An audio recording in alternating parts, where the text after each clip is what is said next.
Welcome back, everybody. This is Night Flight. I'm Judith Kober, and today Dr. Judd Burton is back.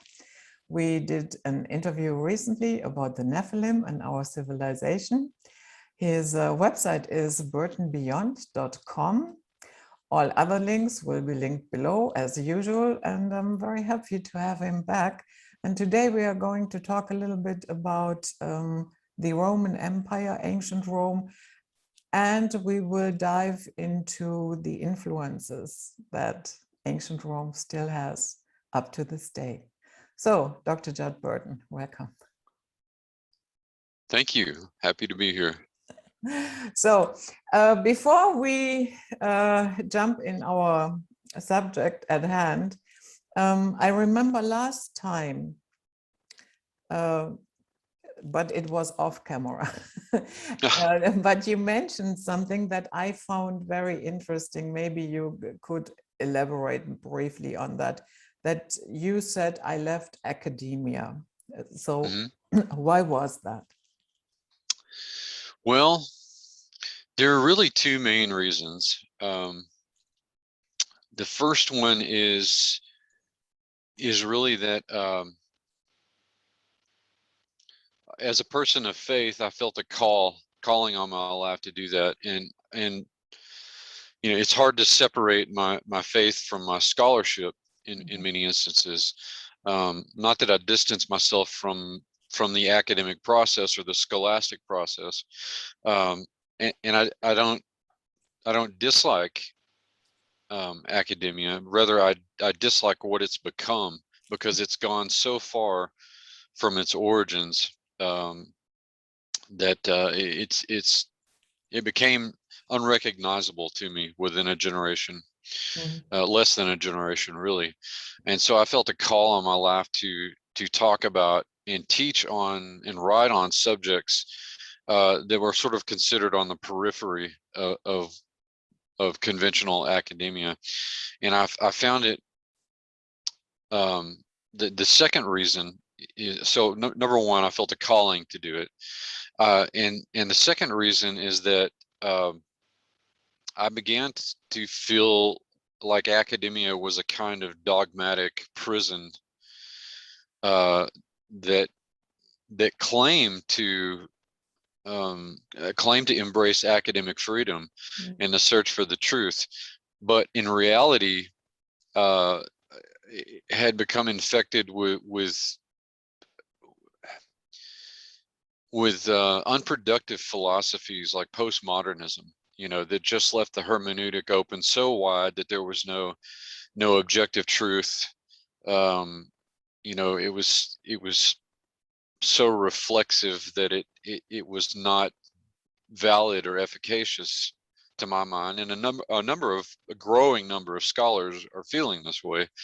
And I kept getting a lot of I always had good students, but it seemed like I kept getting more and more students who just didn't want to learn anymore. They wanted the grade stamped on their transcript, and I was not okay with that. I have all the patience in the world for people that want to learn, and I have next to none for those that don't.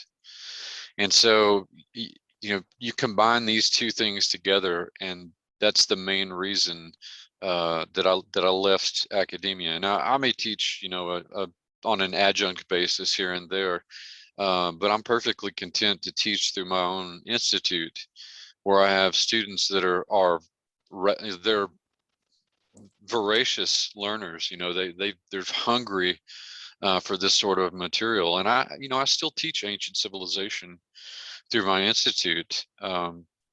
It's just that now I have students that really actually want to learn this material and master it, not for some grade that gets stamped on their diploma, but for the what education should be about is mastering the material so that it can improve or enrich your life in some way.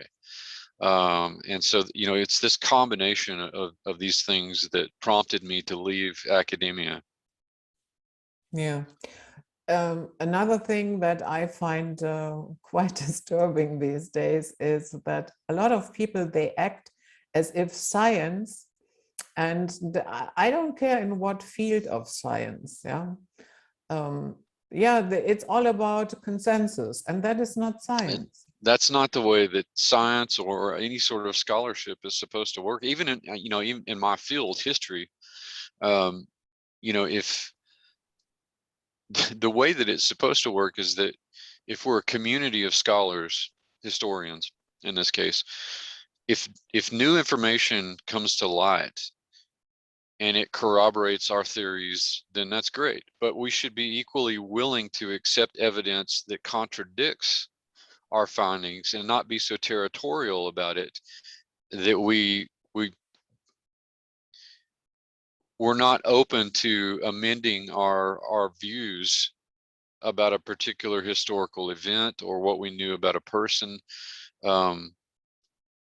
That's the way general inquiry is supposed to work anyway, whether we're talking, quantum physics or archaeology. It's not consensus, as you say. It's this long conversation that we're continually having about a given subject. Now, there may be temporary consensus, but that's always, it's never locked down or anchored. It should always be open to amendment and change. Yeah. Plus, you are blocking real progress. If you make it in a way that nobody, everybody is censoring themselves, and no, that this is an area I cannot go into, and what Certainly. will the others say? Yeah, and also, there are let's say non-academic researchers and scholars, independent scholars, one sort or another, who may not have the proverbial string of letters after their name, but yet they've devoted a portion of their life to mastering a topic. I think about people like Michael Ventris, who was an architect by trade, and we would probably know nothing about linear A and linear B Greek, the languages that the Minoans and the Mycenaeans spoke, if it weren't for this guy, because his hobby was ancient languages. And he had pretty much cracked the code on certainly linear B, and linear A was making great progress towards. For goodness sake, Einstein was a patent clerk. I don't think anybody in academia would listen to Einstein just because he didn't have alphabet soup after his name. And so that's another thing that academia doesn't do well.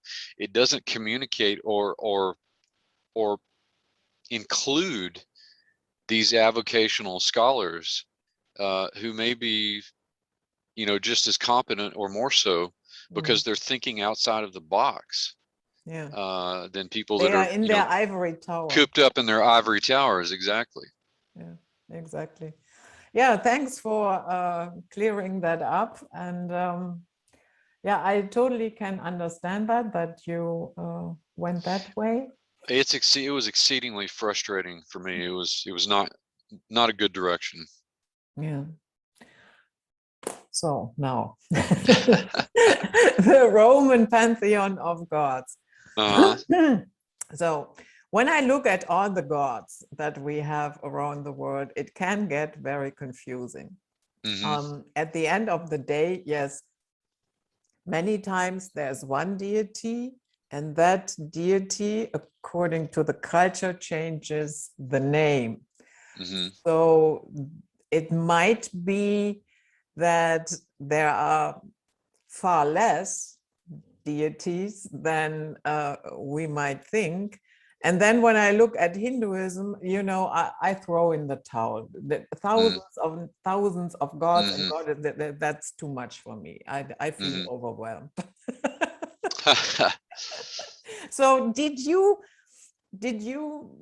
at one point figure out who is who morphed from this name to that name? And there are definitely these perennial features, but it's that in itself is a difficult proposition to try and match up traits of these gods from different pantheons.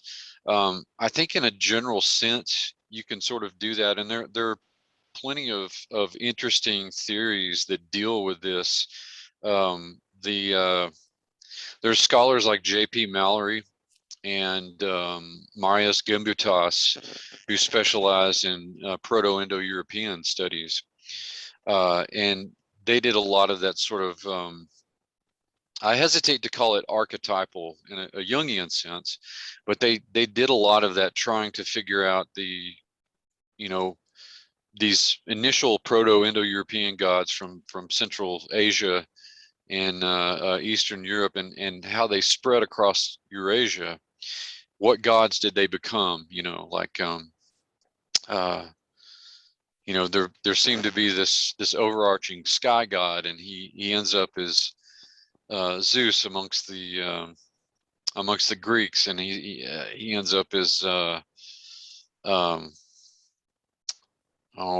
Indra in the Hindu pantheon. So there's some of that I think is valid in trying to nail down these sort of archetypal origins of the character sketches of these deities, if you will. But it's still a challenging proposition, because you have to factor in all kinds of cultural differences, and it ends up being a very complicated linguistic and ideological equation of sorts, often a non-linear one, but usually can whittle down a core group of deities from these traits.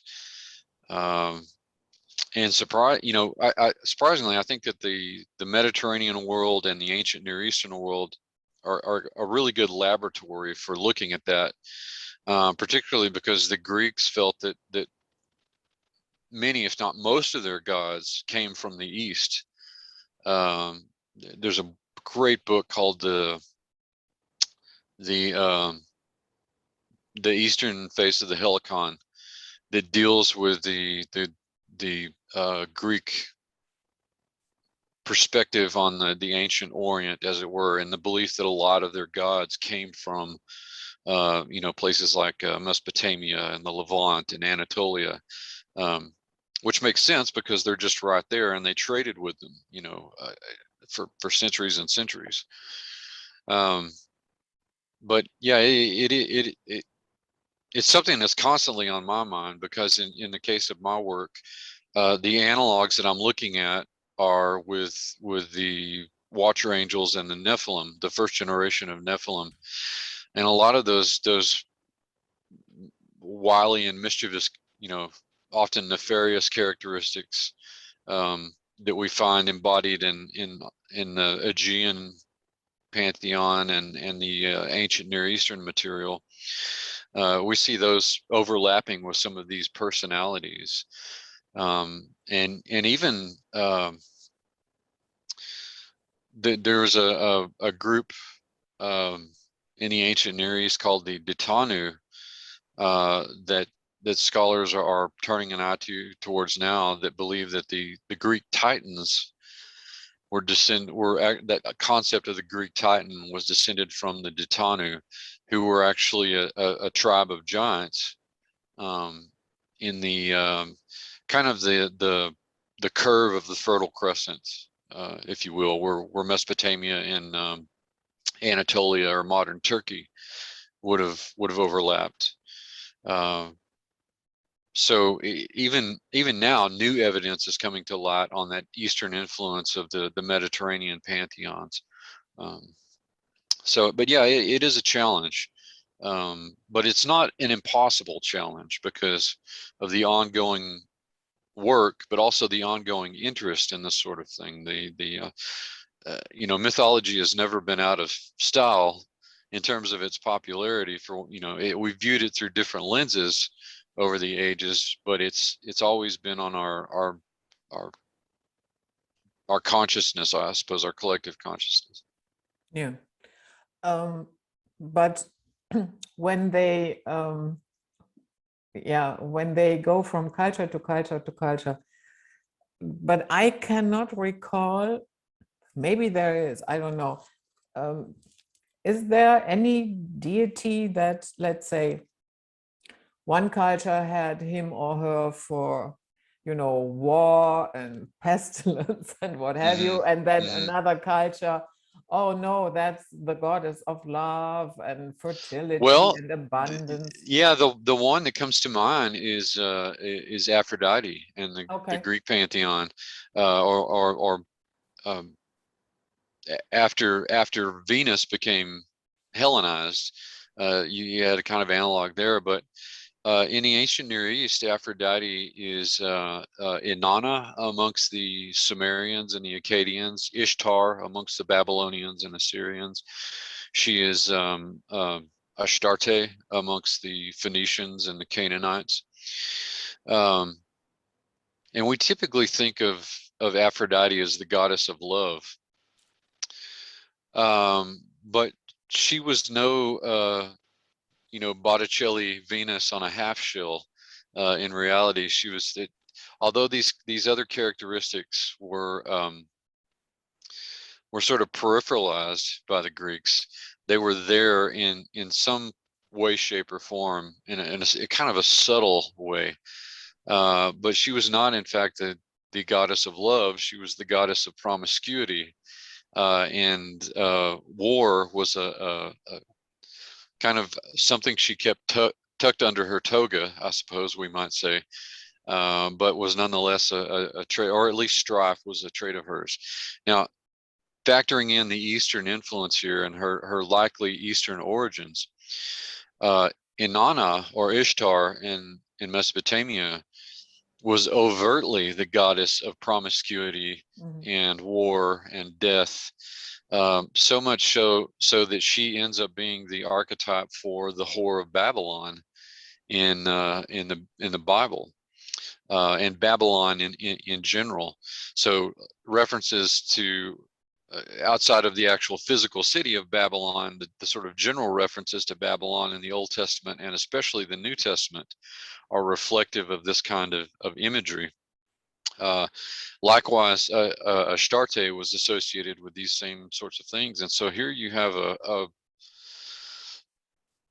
in the case of her origins, very clearly you have a sort of almost Kali-like goddess amongst the people in the ancient Near East, and then her other attributes are sort of whittled away, and promiscuity becomes,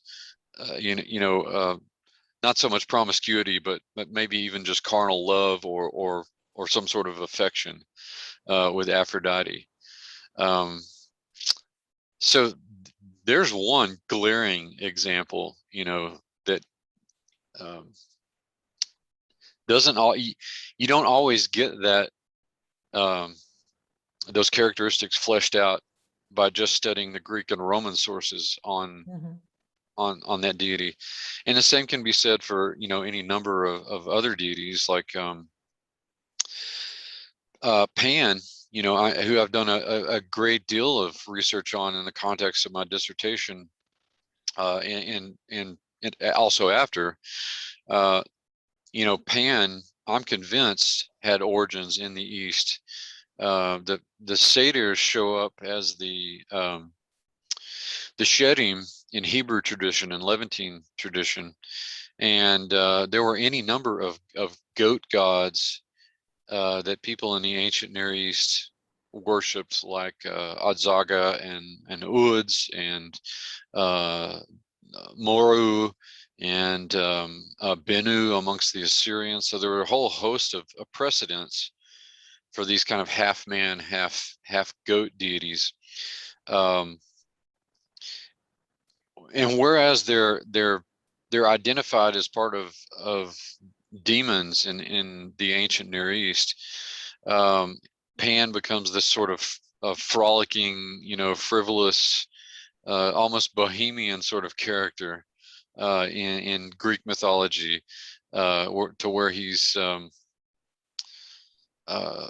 constantly chasing the nymphs to get their affections, or he's a master of music, and he's associated with the woodlands and wilderness and that sort of thing, and certainly is a patron of goat herds and shepherds, as many of these other goat deities could be in the ancient Near East. But you've got the darker, more sinister characteristics are prevalent in these deities in the ancient Orient, and once they make their way to the Aegean, they're sort of stripped of a lot of the what we might call negative attributes. But again, they're still there in very subtle form, even in the Mediterranean traditions. When you mentioned these goat gods, I couldn't help but think of Azzel, and there was one name Yes. in it where you said Azur or something that has the AZ in it. Is Yes, there a connection? Absolutely. Yeah, that's another thing that I'm convinced of. I'm convinced that Azazel is um, is probably the same deity as Pan. Now, there's a line that they would have gone through in sort of Greco-Roman fashion. In other words, he could have been both Pallas and Pan, because Pallas is a Titan who was very much associated with goat imagery. And you've still got that morpheme of the A or consonant S or consonant Z sound at the end of Pallas's name, Pallas, and that morpheme, odds or uds, always means goat. Azazel literally means the goat of God, and his memory is preserved in the atonement sacrifice that the Hebrews took part in. The dispatchment of the goat that they gave to Azazel, not in worship, because that was the goat that they put all their sin on in the ritual, but its dispatchment mirrored the punishment that Azazel got according to the apocryphal stuff like Enoch. But yeah, I'm convinced, after not just my work with the site of Paneas or Caesarea Philippi, where this shrine to Pan existed, but in the works that I've done since then. I wrote another book on Paneas. I've written 2 books on giants that deal a great deal with these connections at Paneas. There's really there's almost a line that you can trace all the way, going back all the way to these sort of primal deities like Azazel, and these older Levantine and Sumerian Mesopotamian deities, going all the way down to Pan, and those characteristics are even retained in later personalities, religious personalities that were associated with Paneas.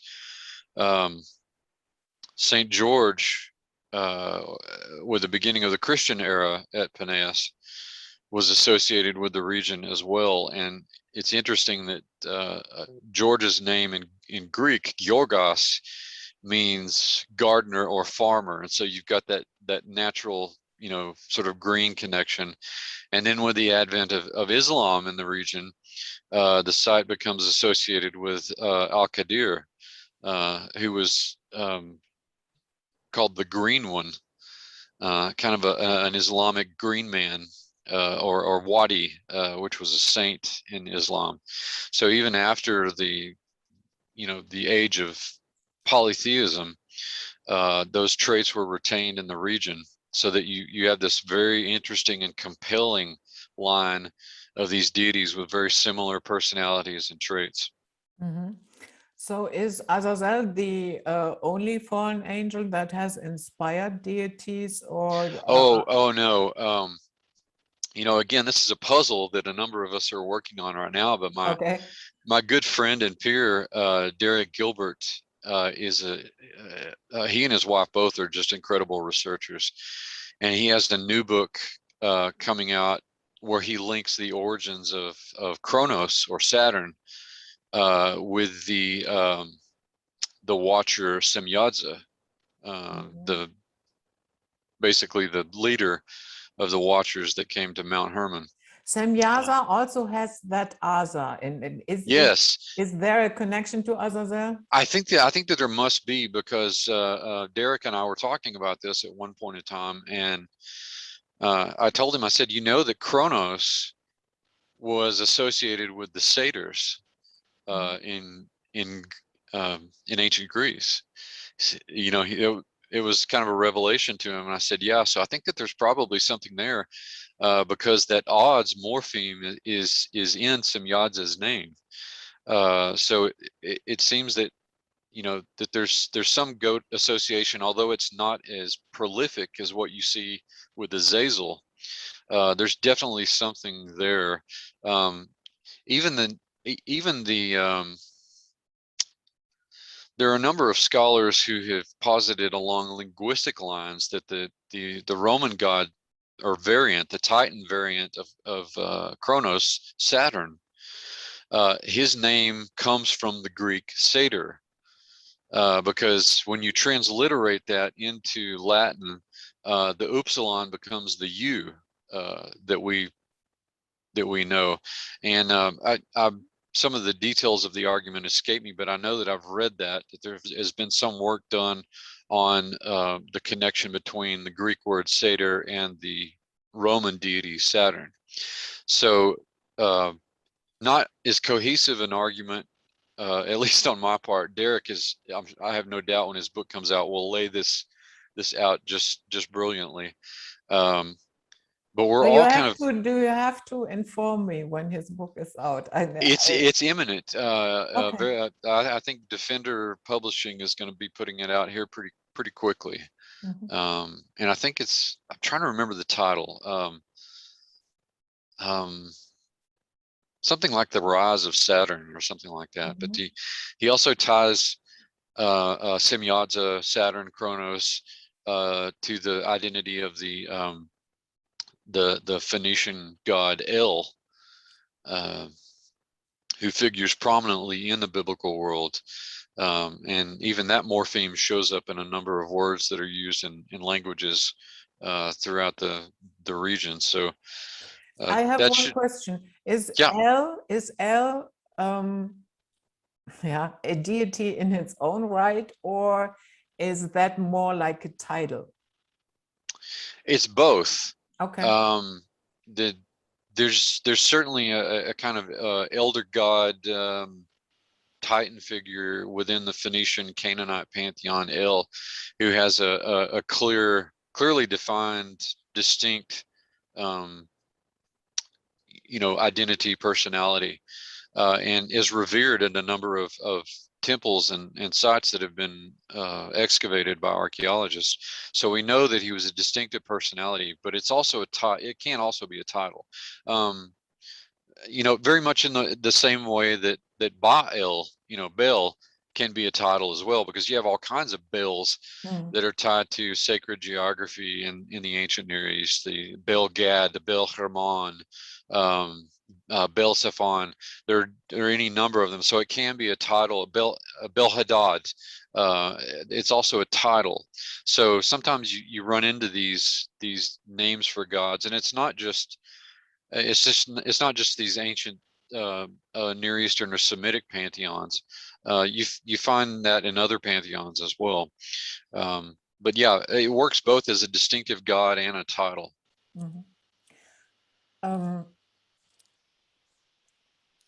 Oh boy. I know. I have a senior moment.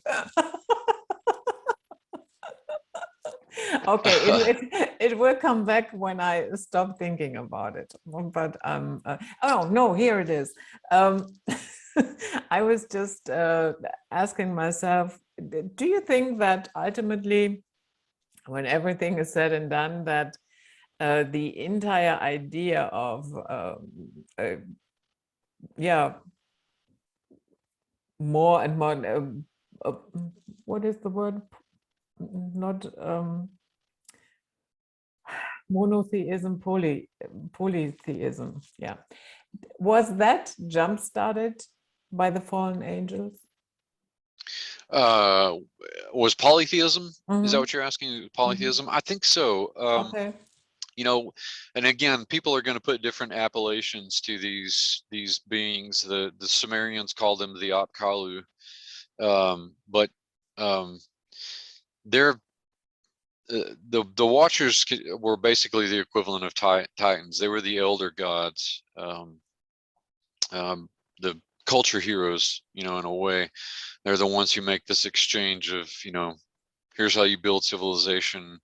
Let us tinker with your genome. That seems to be a very you know, in one form or another, seems to be a perennial feature in world mythology. But I think in many ways, at least from my perspective, that's the template for polytheism. They, along with their first generation of progeny, the Nephilim, you could sort of look at the first of the Nephilim as the like the Olympian pantheon. They because it's the same sort of thing.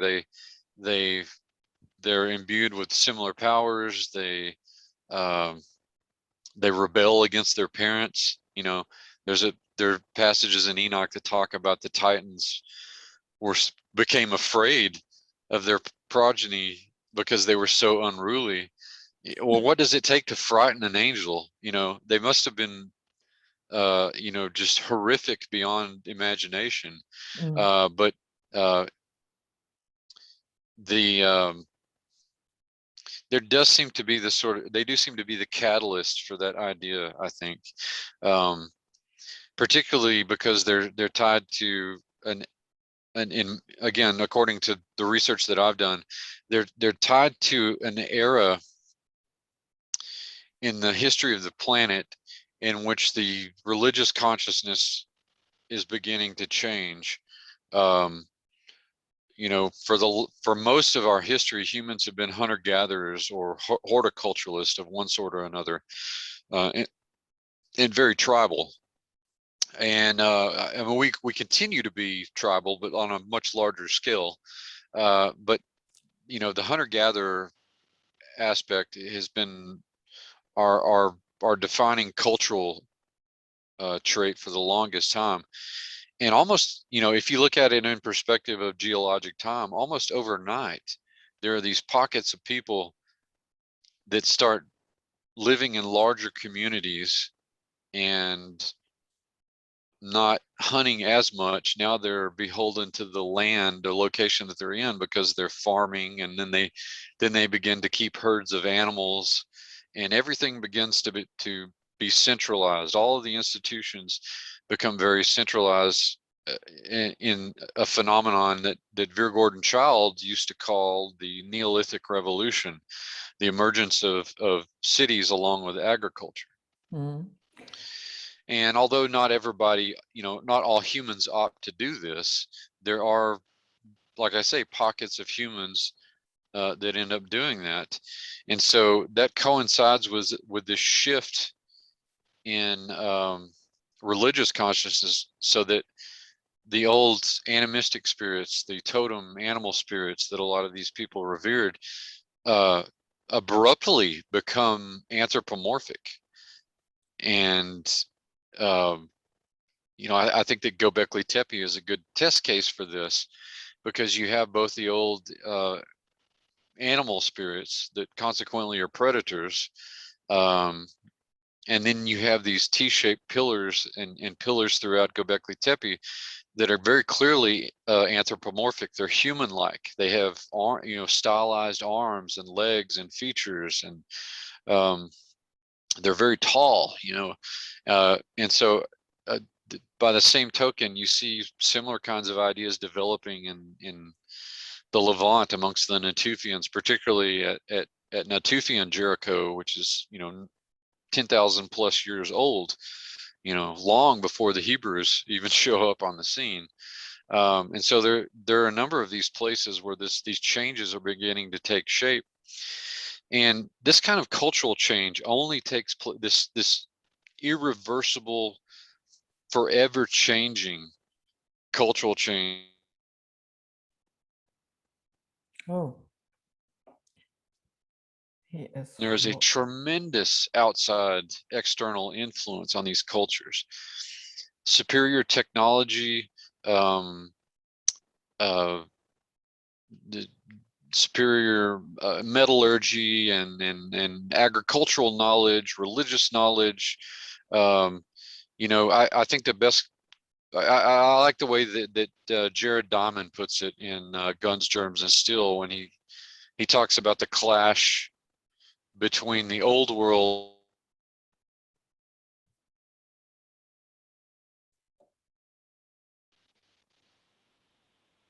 So yeah, internet connection Yeah. was gone for a bit, but we are back.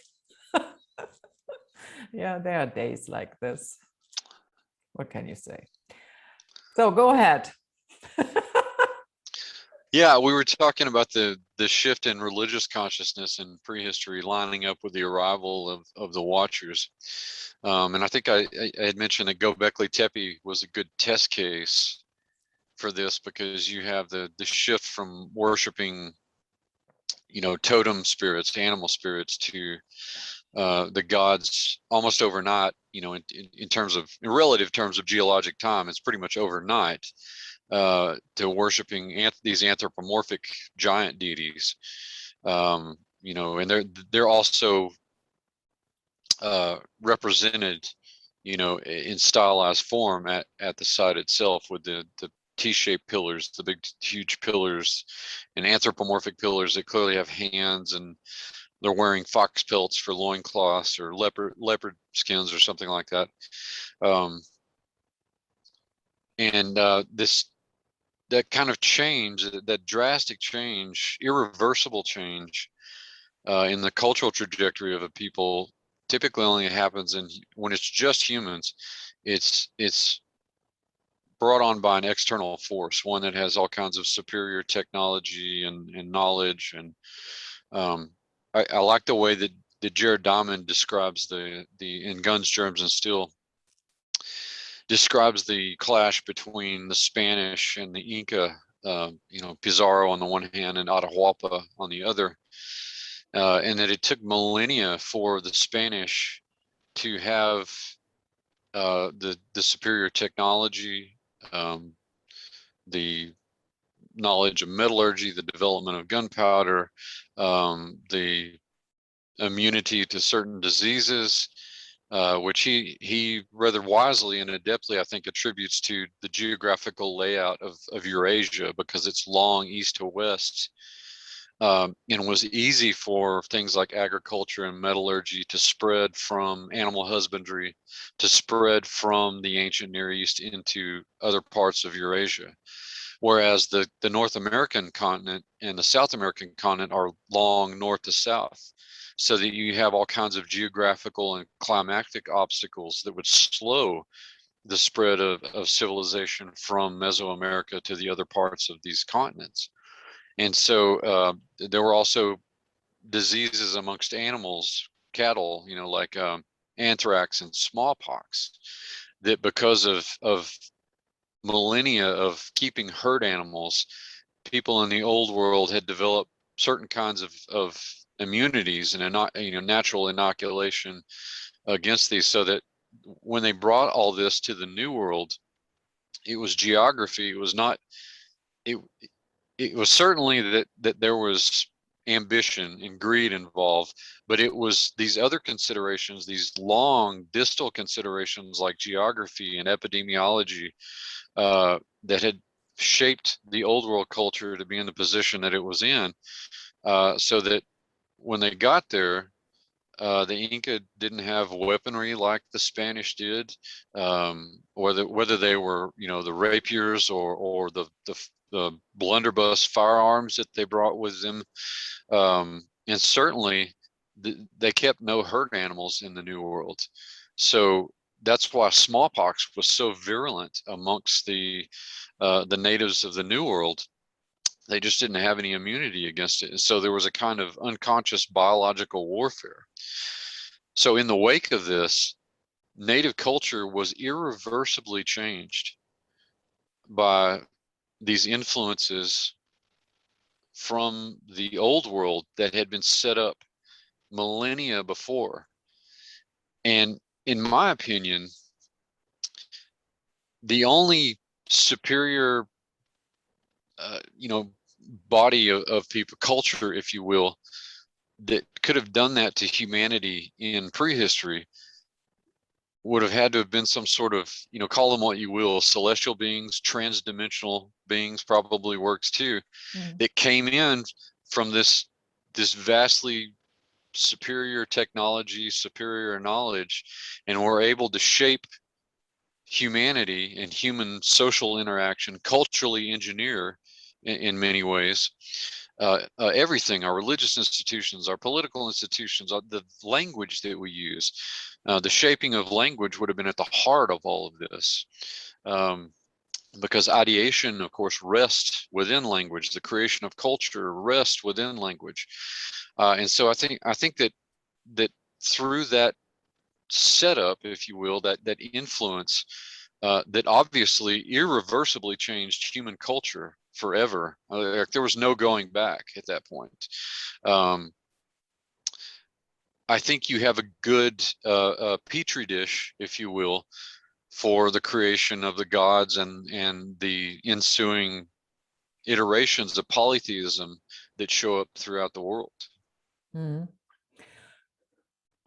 you probably know about the Pergamon Museum in Berlin? Yeah. Yeah. Have you been there?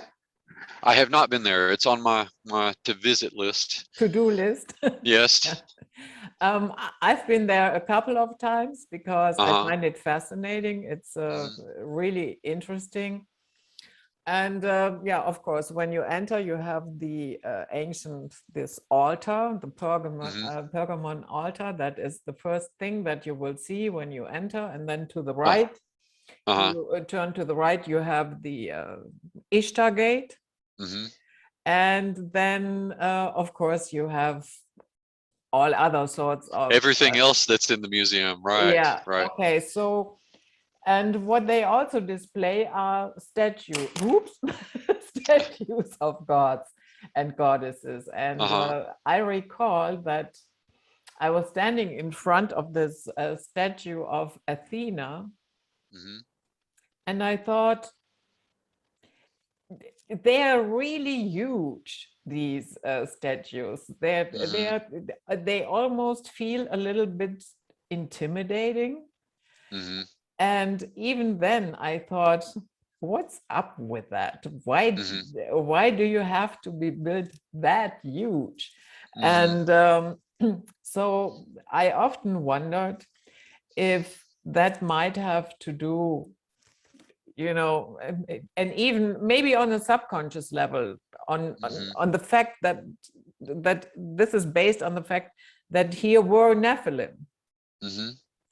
So I was always wondering why they had to be that humongous. Of course. I mean, these people had the same psychological equipment that we do,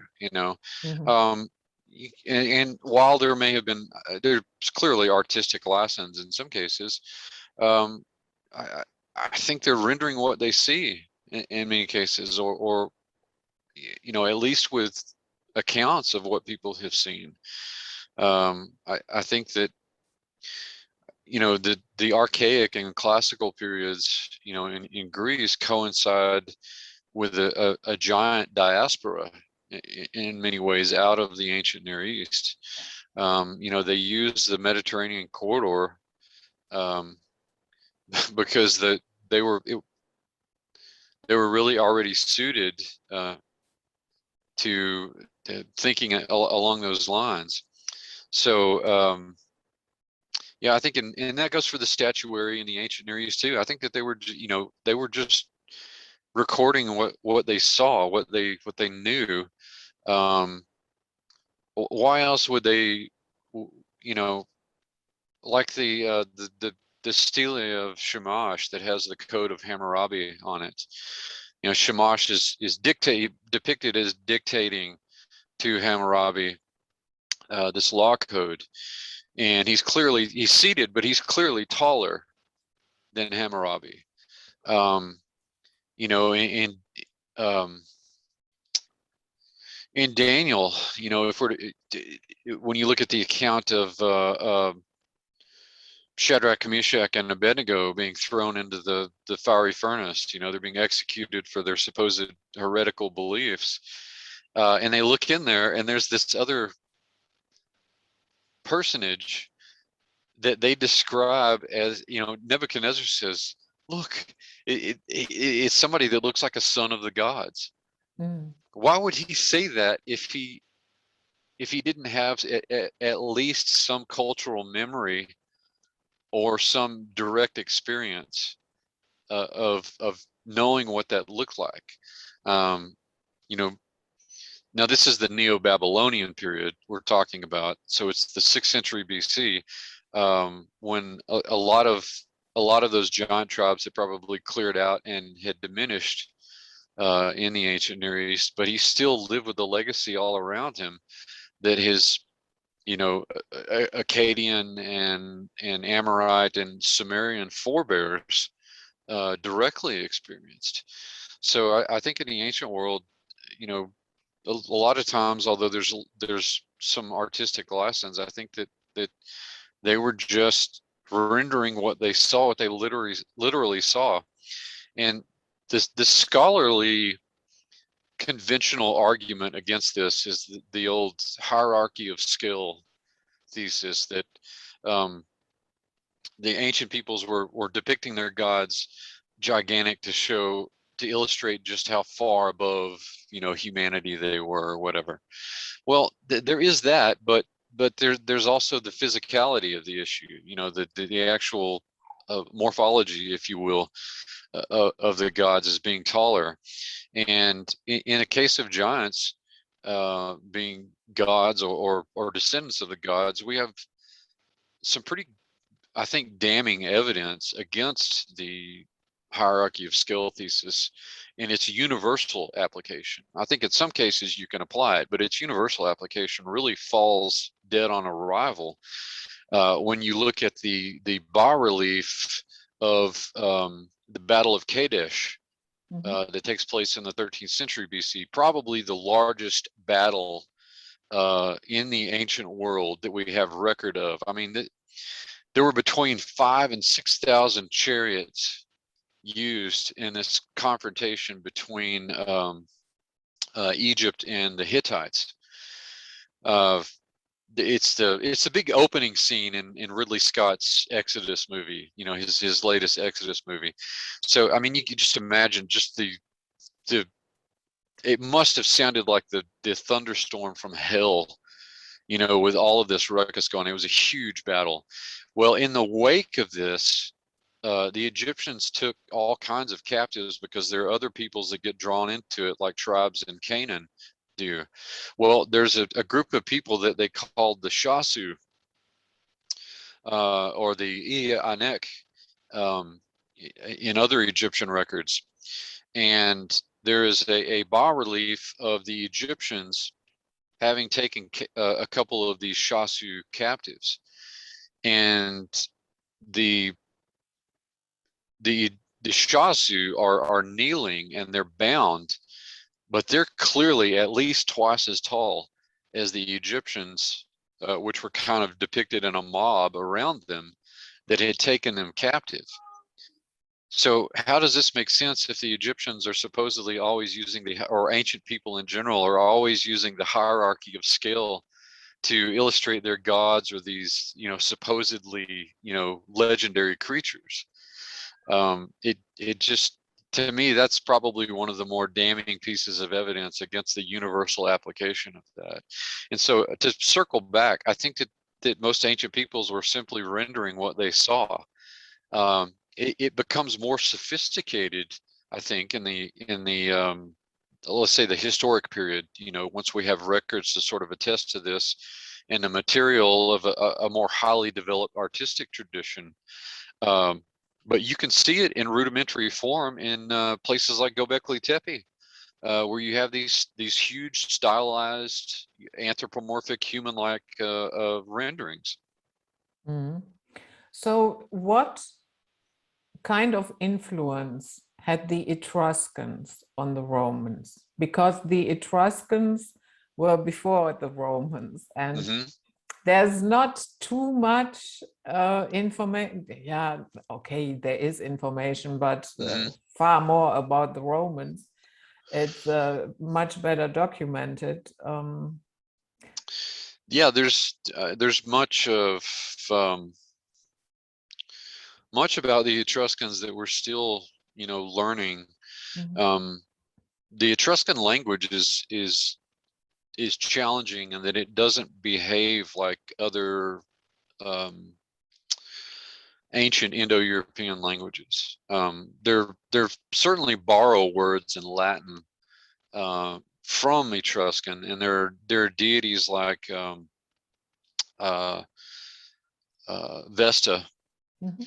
who are borrowed from the Etruscans. And so certainly, I mean, there was clearly influence on Rome, and that probably stems from the monarchical period in Roman history, that period before the Republic, between 753 and 509 BC, when the Romans were ruled by kings. Well, three of those kings were Etruscans. The Probably the most famous are the Tarquins, who were Etruscan, because Rome was in no way, shape, or form a settled political experiment in the monarchical period. It was still taking shape and form, and still subject, I should say, to the political ambitions, military ambitions of the other tribes in the Italian peninsula at the time, which of course included the Latin's northern neighbors, the Etruscans. But they had all kinds of problems with other groups, uh, the Sabines, for instance, across the mountains in central Italy.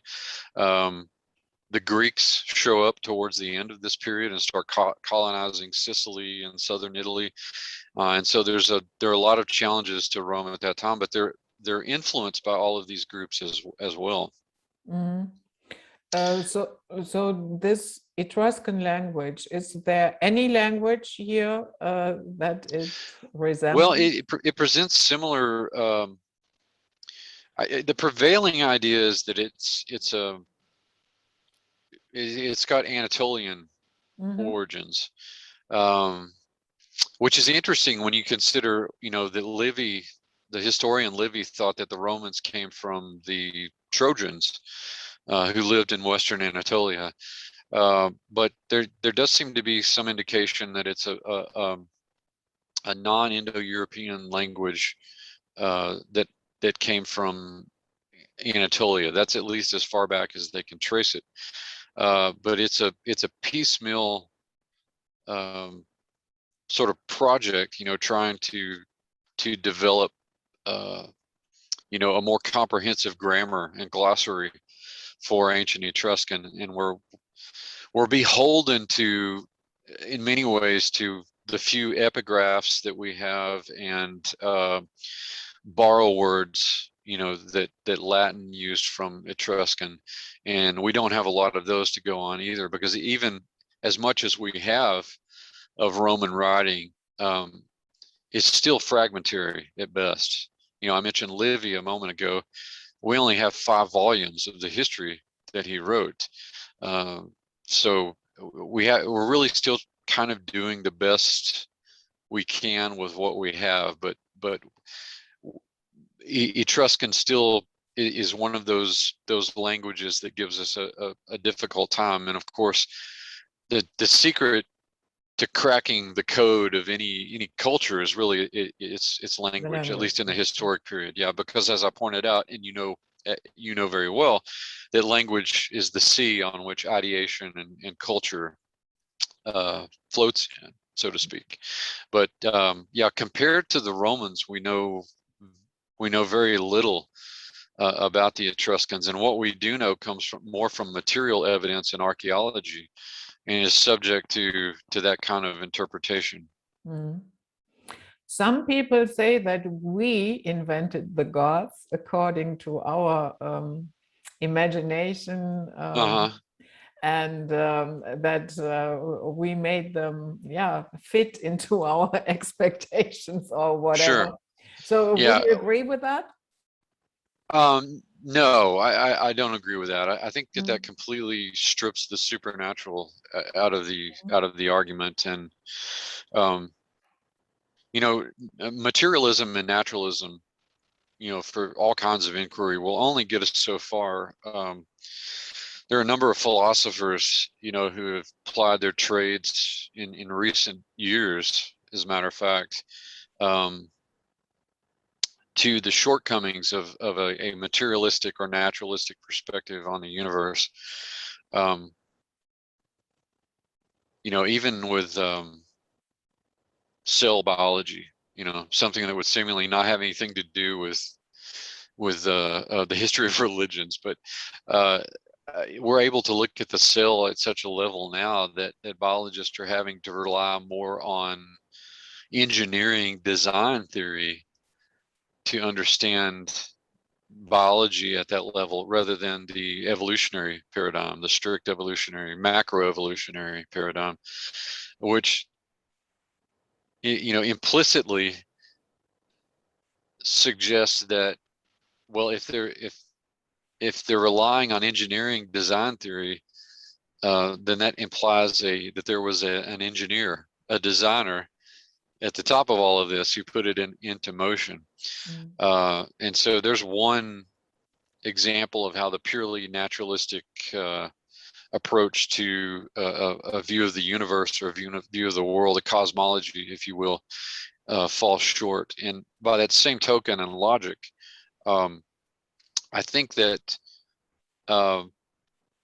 if we reduce the idea of the gods, or whether that's monotheism or polytheism, if we reduce it to a natural explanation for incomprehensible events at the time, I think that takes away something and diminishes the experience of people in the ancient world, and the prehistoric world, or at any point in time, really. It's a commodification of culture in many ways. It sort of reduces myth and legend and antique history to interesting little tidbits about the culture of those people, but not having any direct bearing on reality in the world. And I think that's kind of an insult to the peoples that are being studied.